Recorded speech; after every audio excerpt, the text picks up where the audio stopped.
An update now on this story. The Department of Homeland Security is getting ready to discipline those Border Patrol agents accused of whipping Haitian migrants. These images taken at the U.S. border back in September show a horseback patrol, agents on those horses attempting to stop illegal migrants from crossing over the Rio Grande River in Texas. The outrage from the left and media that ensued, well, you remember that. Joe Biden was outraged by the incident and vowed there would be consequences. It was horrible what to see, as you saw. To see people treated like they did, horses barely running them over, people being strapped, it's outrageous. I promise you those people will pay.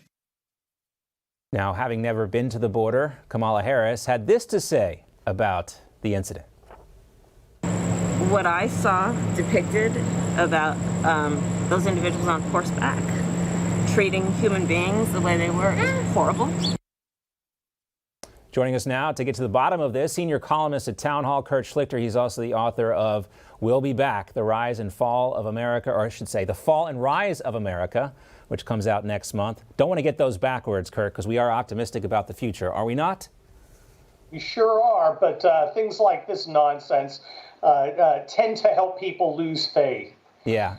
You have a bunch of guys who we put out there to do a very difficult job against people who are breaking the law. And then they get Monday morning quarterbacked because it's kind of ugly when you have to physically stop someone from doing something that's illegal. It's kind of silly, and it kind of reveals the essentially frivolous nature of our ruling class.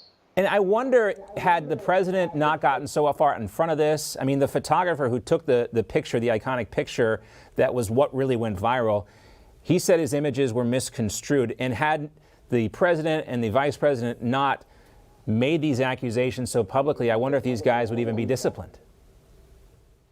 Probably not.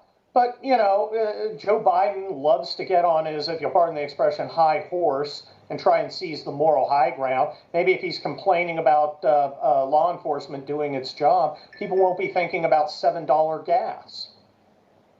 Yeah, when you look at what's going on down on the border now, too, you think there'd be more important things for the Department of Homeland Security to focus on besides these two Border Patrol officers. Look at this. This is the caravan, almost 7,000 people in southern Mexico. Now, it's been dissolved, but we know what happens is they move into smaller groups. Mexican authorities issued migratory documents requiring them to stay in Mexico, which I guess is a good thing.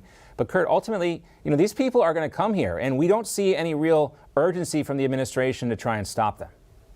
Well, look, they want to import a bunch of people who they hope will become Democrat voters. Now, of course, as with everything that the Biden administration does, this is turning to mud.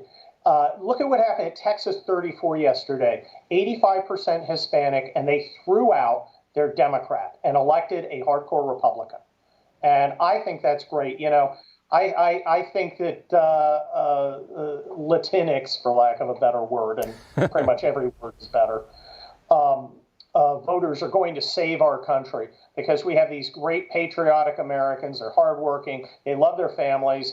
They want a great economy like they had under Donald Trump. They look at this nonsense, and they look at the condescending behavior of the Democrat establishment. The Latinx thing being just one example. And they've rejected it. And they are voting Republican. And Democrats had bet everything on these folks staying Democrat forever. And they didn't understand that these people expect their politicians to perform. They want government to provide a safe and secure and prosperous environment, and they're going to the party that's willing to do that. What's interesting about this, Kurt, is you see that same kind of immigrant ethic now emerging with Hispanic voters that made this country so great in the 20th century as well. Different countries, but they came here, they work hard, they care about their family, and they care about this country because they know what they left. And I see a lot of parallels. Exactly. And boy, do I get that at home. My wife escaped from Castro's Cuba with her family. They came here with nothing. And they built a wonderful life. They've got wonderful family.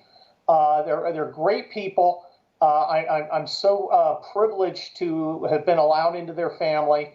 And these are the heart and soul of America. A guy like me, I was born in Cincinnati. I was handed this. But these are Americans by choice, and they deserve our respect. And frankly, I think they're going to make a lot of natural-born Americans who don't appreciate what they have really come around and appreciate it. I think you're right, and I can't wait to read the book. We all need a little optimism and hope for the future. Kurt, great to see you again.